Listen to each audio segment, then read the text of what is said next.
If you were here last week, you know that we began a series on the life of Samson. I have subtitled this, The Power of Holiness. You will see that he has been called to a holy life, but he does not, especially today, we will see he does not desire to live that out. I've just titled this message, Samson's True Colors. My title really doesn't hold a lot of weight. It doesn't matter much, but it just makes me look like I know what I'm talking about, and that's what this is all about. Not true. So, just a reminder that life of Samson is found in the book of Judges, chapters 13 to 16, the largest section of the book of Judges that looks at one of God's characters, or the biblical character of Samson. The text itself begins the book. Twice in the book, we're reminded that in those days there was no king. Everyone did what was right in his own eyes, and this becomes the theme of the book, that this in fact is seen throughout, that there is an issue with just leadership. You might remember that Israel does not have a king, it does not have a prime minister, it does not have a president. It is under God. It is a theocracy. God has given it laws, moral laws, civil laws, and given them through Moses, and they are to live those out and apply those to their lives. But in the meanwhile, there are people who aren't quite so sure they want to follow them. And as it turns out that there were people, as Israel began to wane in their dedication to the Lord, he sent other nations in amongst them to cause them grief. And so as they cried out to God, he sent in judges. A judge is nothing more, as we mentioned last week, a military leader, someone who brings God's judgment upon God's enemies. As God's enemies would come in and discipline Israel, he would raise up a leader. I showed you this graphic last week. This is really just the flow, the ebb and flow of the book of Judges. That Judges is about Israel finding themselves in the depths of despair, in oppression and depression, and then suddenly God raises up a leader, a judge, and he brings them some leadership, and he calls them back to his word. He calls them back to making God their preeminent authority. And Israel repents, and it comes up on a wave, and then that cycle repeats again over and over again. In the midst of this cycle, we're introduced to a judge named Samson. I read this text to you last week. We read it again this morning. The woman came and told her husband, a man of God came to me, and his appearance was like the appearance of the angel of God. Very awesome. I did not ask him where he was from. He did not tell me his name. But he said to me, behold, you shall conceive and bear a son. So then drink no wine or strong drink, eat nothing unclean, for the child shall be a Nazarite to God from the womb to the day of his death. This is the first time that anybody is born a Nazarite. We'll express that just in a few moments again as a bit of a reminder. But I'll just point out to you, for the sake of I think, interest and clarity, this phrase that the angel of God, this is actually, without going into details or making this into a rabbit trail, this is actually a pre-incarnate arrival of Christ. Jesus himself is the one who has appeared to Manoah and his wife. And this is evident throughout the text. And again, I'm not seeking to pull that all out and defend that, but that is an interesting expression. We see this throughout the Old Testament. There are various times with Gideon as well. It is actually the angel of the Lord, which is a code phrase for the incarnate God, which is, from the New Testament perspective, Jesus. So this is just, again, another piece of information and evidence that Jesus was not born at Christmas time. He was always incarnate. He was born to us at Christmas time, but he was always eternal, not always incarnate, always eternal. Carry on with the text. Then Manoah prayed to the Lord and said, O Lord, please let the man of God whom you sent come to us and teach us what we are to do with the child who will be born. God listened to the voice of Manoah, and the angel of God came again to the woman as she sat in the field. But Manoah, her husband, was not with her. So the woman ran quickly and told her husband, behold, the man who came to me the other day has appeared to me. And Manoah arose and went after his wife and came to the man and said to him, are you the man who spoke to this woman? And he said, I am. And Manoah said, now when your words come true, and he asks for two things. What is to be the child's manner of life? And what is his mission? He has two questions.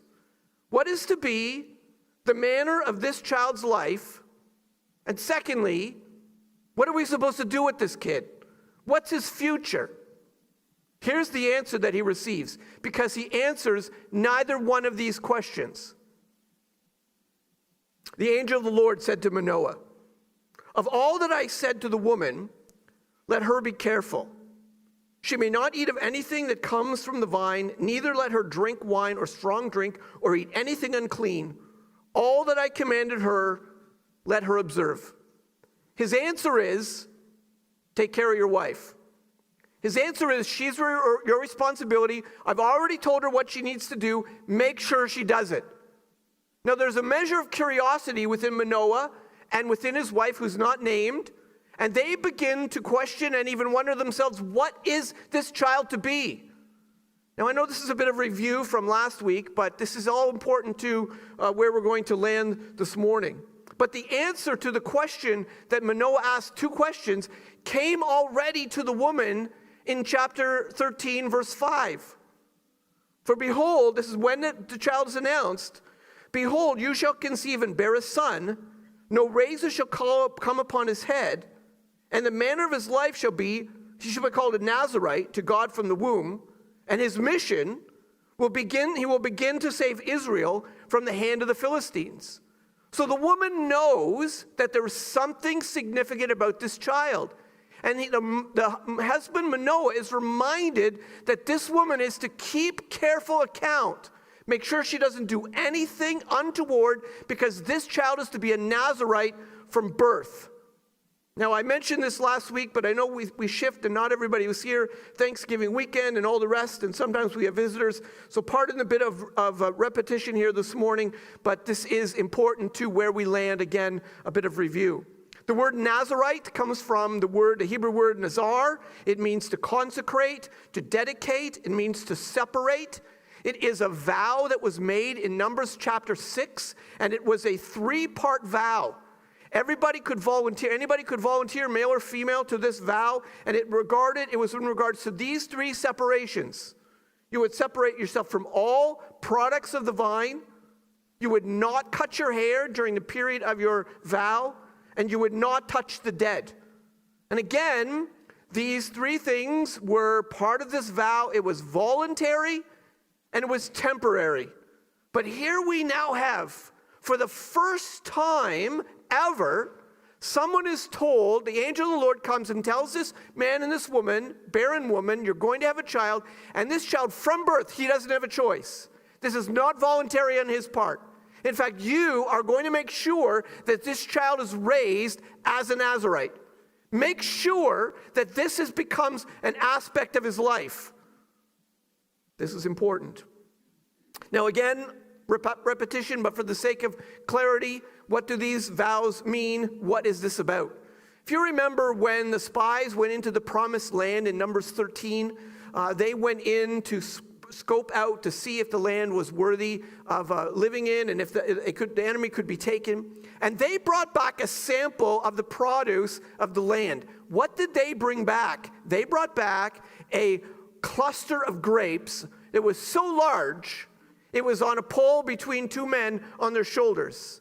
Why did they choose to bring back grapes? They also brought, if I remember, pomegranates and figs and some other things. Why did they choose grapes? Why did they not go to an olive tree and lop off a branch of an olive tree and say, look, we've got olives? Or bring back somebody's goat and say, look, they've got livestock. They chose the thing that to Israel was the mark of success. If you had grapes, if you had a successful vine, you were considered to be living in some measure of luxury. You had wealth. And the whole idea of the symbolism is to step away and even for a moment, just to remind yourself, as it were, that there is more to this world than just the stuff that I get.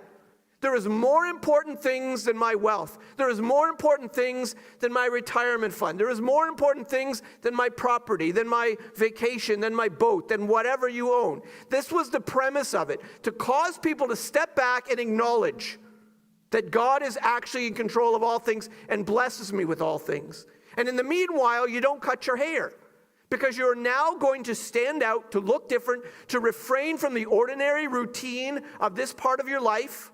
You might still have your shower, you might still wash your hair, but men, you're going to put it in a ponytail. Why are you doing that? Because you are going to be different. You're going to do something different. You're going to break your routine. You're going to stand out. People are going to recognize there's something going on in that person's life. And you're not going to touch the dead. I mentioned last week, of course, we don't have this issue in our culture because we have professionals who deal with our dead, but not in the ancient Near East. You were the funeral director. And so why would you not allow to touch the dead? Because death came into the world by sin, and death spread to all men because all sinned. And touching the dead was symbolically connecting yourself to something that corrupted this earth, corrupted the fallen creation, something that destroyed. And you are, by virtue of being connected to it physically, you are saying, I'm connecting myself to this, so you're refraining from it. I want nothing that corrupts. I want holiness. I want to live right before God. So you would take this vow as a means of acting in yourself to draw your own heart closer to God. Samson is born under this vow. So you can imagine now, the parents know, the father is told, watch your wife, make sure she doesn't do anything that breaks this vow, make sure she doesn't, well, she's pregnant, don't eat anything right she shouldn't, don't go near anything, and then the child is raised. So Samson, put down the juice box, we didn't look at the contents yet, we don't know if there's grape juice in it. Oh, Samson, we can't drink this one. Why not? Because you're a Nazarite. What does that mean? Just, let's take this away.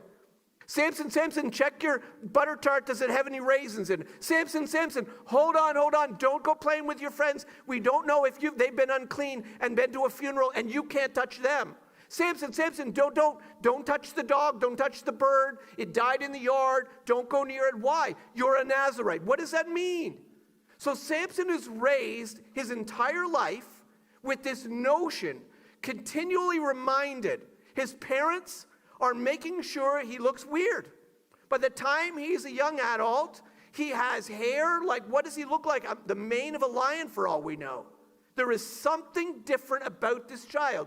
Does he know that he's different? Well, I mentioned to you last week that this Nazarite vow is really, in a sense, the call on every true believer. That there is a call in our lives to acknowledge and to recognize that this world is not our home, that the luxuries of this world are not what we should put our desires in, that there is a focus, there is something beyond us that is more important than us, that we stand out sometimes because of it. We may take stands, moral stands. We do things that are just strange in the eyes of the world. We look like weirdos because, in a sense, we're following another voice. We're following a different king. We have a leader that we follow, not ourselves, not the world, not the isms, not the progressive ideas of the world. We follow a king, and sometimes that puts us out of step with the world. We look a little strange. And on top of that, we in ourselves are called to personal holiness, to watch what you watch, to be careful where you go, to not repeat that joke that's a little off color, whatever the case. You're wary of your own soul. You know that sin can take over your life, that you are one fault away from slipping and throwing away your whole testimony, that you are fighting against the darkness every day by the Spirit of God, fighting temptation, standing right for God. You are looking to be a Nazarite. And here you are now trying to raise your children to be Nazarites, in a sense. I would like to think, like Samson, you are raising them to acknowledge that there are more important things in this world than what the world has to offer them. Now, I am not trying to be an example to you for anything. But we made our best as parents to raise our children under the guise of putting God first. I'm not holding myself up as example. I'm not trying to tell you we're great. I'm just going to tell you a story that happened in our lives as our children aged and got into high school. Our oldest son got heavily involved in soccer. He loved it. In fact, he was so good, I'm not just bragging on him, he was good, that he was an integral part of the team. He wasn't the best player, but he was probably top 3 or top 4 in amongst this group of kids. So lo and behold, they got so good that they beat every other team in town, and the kids kind of got bored. They beat all the other communities around them, and we were from a small community. It was less than a third the size of this town, and there were very few children to draw from, and they were farmers, And they would come with their muddy, manure-covered boots, and they would take them off, and they would strap on their shoes, and they would run out on the field, and they would win every game. So the coaches decided, why don't we up the ante a bit and get involved with a rep team and go around and travel to greater places? So we began to play from our little village, not really a village, a town, but it was small. We began to play Stratford, Windsor, Kitchener, Waterloo, cities. And guess what? These kids started to win. But before that began to happen, the roster came out.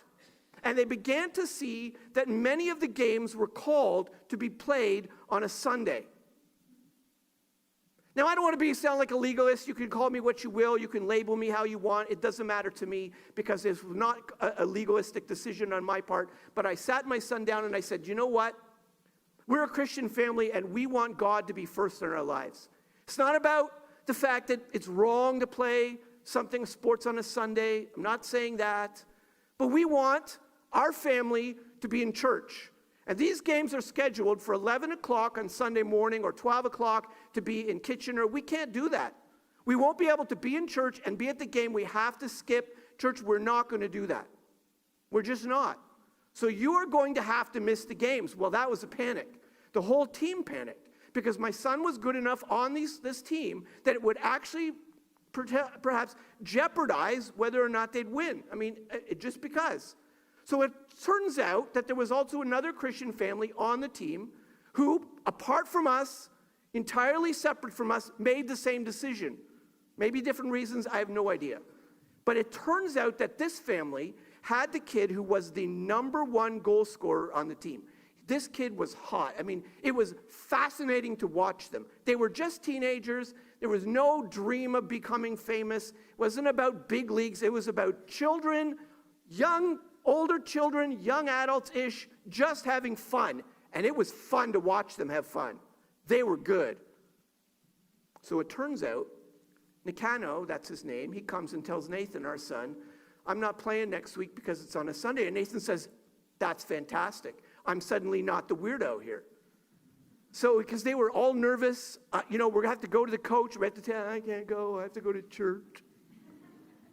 So they feel stupid, feel like they've got long hair when no one else has long hair.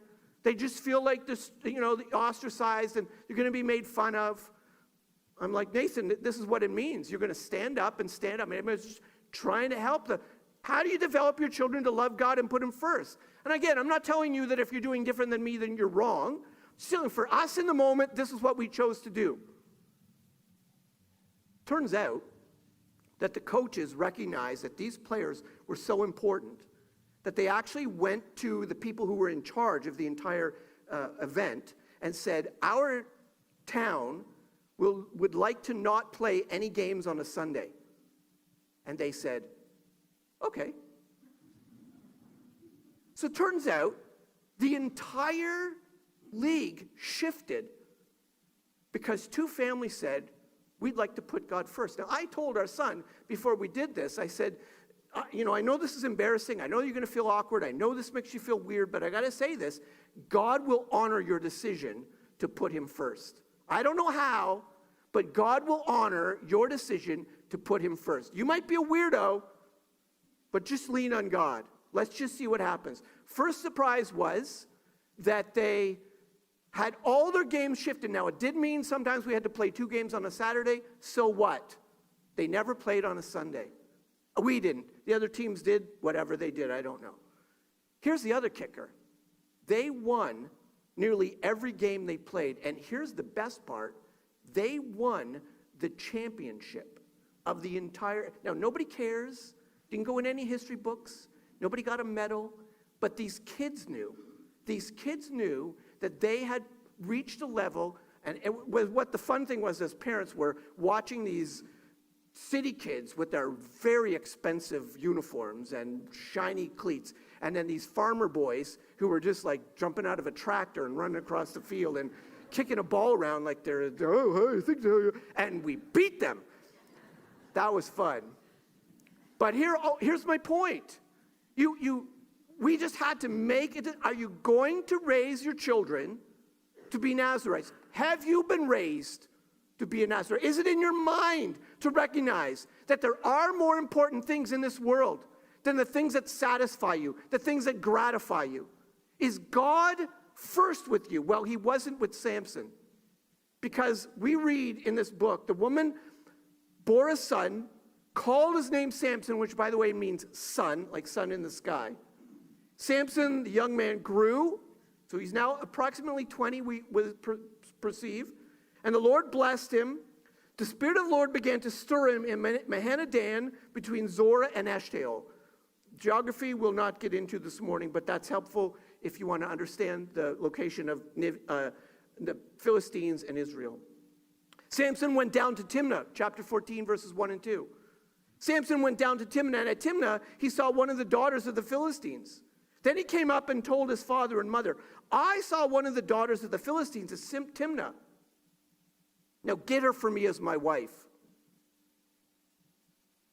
What just happened? Samson, I thought you were a Nazarite. I thought you were raised not to touch unclean things. And now you're going down, and just by looking at this woman, you've decided that you're going to marry her? Wait, hold on. Beep, beep, back up the truck. Do you remember that there is a law against this? That in fact, Deuteronomy, for example, Deuteronomy 7, a repetition of what's in Exodus, when the Lord your God gives them over to you and you defeat them, then you must devote them to complete destruction. Shall make no covenant with them, that's the nations around you. Show no mercy to them, you shall not intermarry with them, giving your daughters to their sons or taking their daughters for your sons. For they would turn away your sons from following me to serve other gods. Then the anger of the Lord will be kindled against you, and he would destroy you quickly. The theme of the Old Testament law, in essence, is you walk with me, I walk with you. You turn your back on me, I'm going to turn my back on you and set the nations loose. Set you loose, you're going to have problems. You walk with me, I'm going to bless you. You turn your back on me, you join with other groups, you're on your own. So here's Samson now, being told, don't touch this, don't do that, don't go here, don't be there, don't. And now he's like, I'll take her. What is he doing? Does he not know he's a Nazarite? Here's the problem. Samson is a Nazarite on the outside, and he's not a Nazarite on the inside. And I would venture to say, as we work through this text, you will see that Samson's only feat that he really truly does is in his death. The only act of faith that Samson does is in his death. Verse 3, but his father and mother said to him, is there not a woman among the daughters of your relatives or among all your peoples that you must go and take a wife from the uncircumcised Philistines? But Samson said to his father, get her for me. She's right in my eyes. This uncircumcised Philistines, a pejorative term for the pagans around them, and this is the process.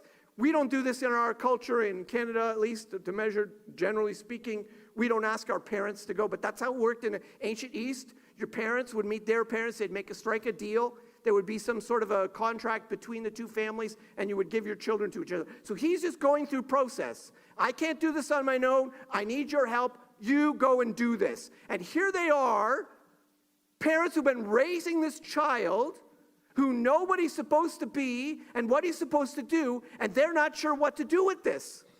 Do we let him? Do we not let him? Well, obviously he's old enough to make his own decisions, but Samson has been raised, this is my opinion now, under the guise of nothing more than legalistic rules. He's been told, don't do this, don't do that, don't be here, don't do that.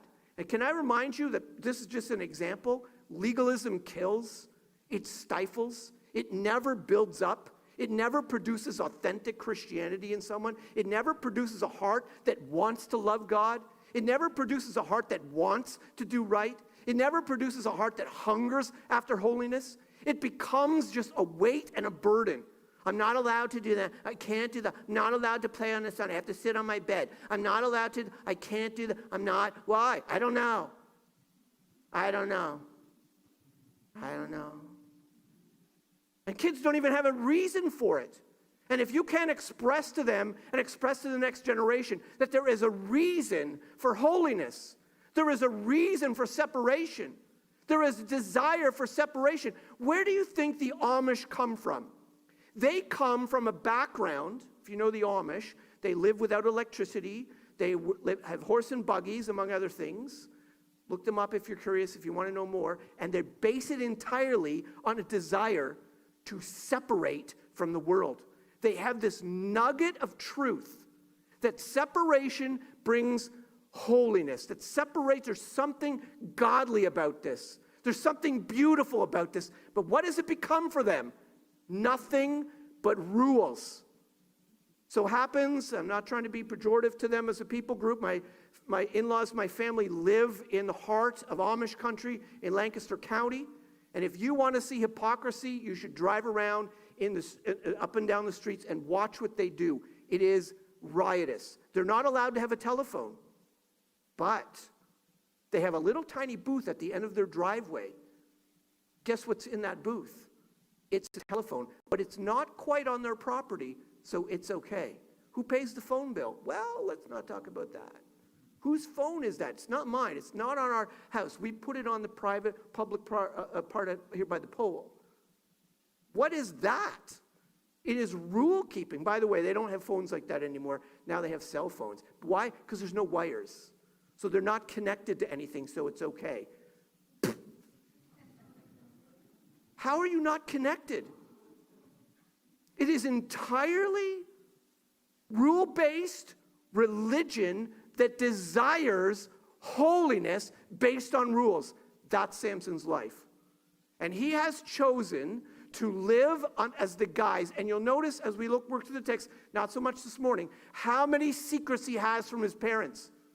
Everything he does, he makes sure they don't see. They don't know. They're not watching. He knows that they're going to catch him up on it. He does everything behind their back because he's not a Nazirite in his heart. And it is possible for you to live the very same way.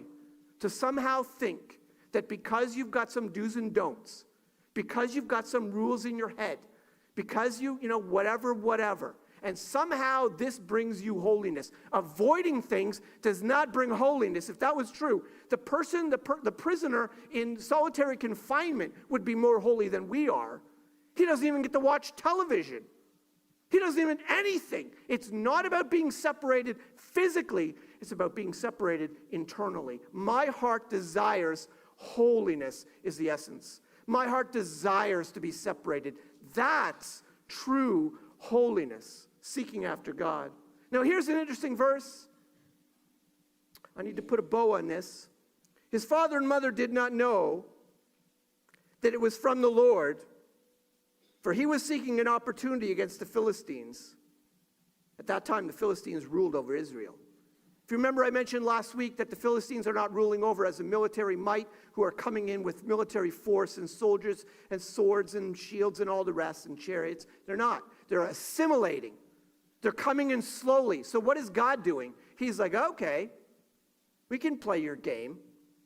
How about if I send one of my guys to assimilate into your camp? Now, is God allowing and justifying the choice that Samson is making? I don't think so. But this is the language of the Old Testament. God's hand of providence. Do you remember that word? We worked through the book of Esther together. God's hand of providence is so deep, you can't even thwart his plans when you make a stupid decision. God will work through your dumb choices. You are responsible for them. You will be held accountable for them. You are wrong before God for them, but you cannot thwart what God wants to ultimately do. And Samson is going to be used to stir up and ruin the lifestyle of the Philistines, and Israel is going to come into their camp. And if you know the text, you know that Samson works at it and works at it and works at it until finally when he dies, he accomplishes what God had for him. Only in his death does he truly live. We'll get there. So God here in this text is pointing out, the author of the text is pointing out that God in his sovereignty has a plan. And just like Joseph's brothers who decided to kill their brother, but it turns out by trying to kill him, they actually saved all of Israel from a famine. Samson is doing a stupid thing, but God will somehow even use this decision for his ends. Samson went down. I'll read this text and we'll pick it up next week. Samson went down with his father and his mother to Timnah. They came to the vineyards of Timnah. Timnah is just about 5 kilometers from where they lived into Philistine territory. Behold, a young lion came toward him, roaring. The Spirit of the Lord rushed upon him, and although he had nothing in his hand, he tore the lion in pieces as one tears a young goat. But he did not tell his father or mother, remember this? He did not tell his father or mother what he had done. Then he went down and talked with the woman, and she was right in Samson's eyes. All Samson cared about is what he could see, because he was not concerned about really following God. By the way, do you remember the end of the book? What does Samson lose when he does get captured? They take a hot spoon and sharpen the end, that's my imagination, and they pop his eyes out. They probably make a noise when they do it. Sorry, I watch too many cartoons. So here you have at the beginning of the text, it's his eyes that get him into trouble. And what does God do at the end of the text? You're going to lose your eyes because you don't need your eyes to serve me. Just an interesting irony of it. By the way, I think that's a cool expression. And again, I'll probably mention this. He tore the young lion as one tears a young goat. Oh, thank you so much. Now I understand completely. Because I tear young goats like every other day. So that's a pretty common expression. This does not help me at all. But anyways, that aside, we're going to pick this text up where we leave off here this morning. But here's my point. Here's where I want to land this. Just ask you the question. Are you a Nazirite on the outside, or are you a Nazirite on the inside? Are you a Nazirite who follows laws, who showed up in church because that's what people do, because somehow you feel that somehow you're earning something with God? Maybe you even think you're not even saved and you think that somehow this earns merit, that somehow God is more pleased with you. Somehow something better will happen. Are you just trying to buy God off? Or are you here because your heart's desire is to set the day aside, to set the world aside, to stop everything, to focus on God, to rejuvenate your spirit? Would you love him with all your heart, soul, and mind, as much as you can, as much as you know, as much as you're able? Are you fighting sin, fighting temptation? Are you wary of what is going on in this world and what is trying to eke into your life and take over your mind and rule your spirit? Are you fighting the good fight of faith? Are you a Nazirite on the outside, or are you a Nazirite on the inside? That's what truly counts. Let's pray. Father, we thank you for this text and the opportunity just to spend time in it. We just ask your blessing on it as we consider and contemplate this life, this example, this poor example, that we would be reminded of what it looks like to truly be surrendered to you. Help us to that end to live our lives in such a way that we glorify you, even as we stand out, that you would be honored through our holiness. In Jesus' name, amen.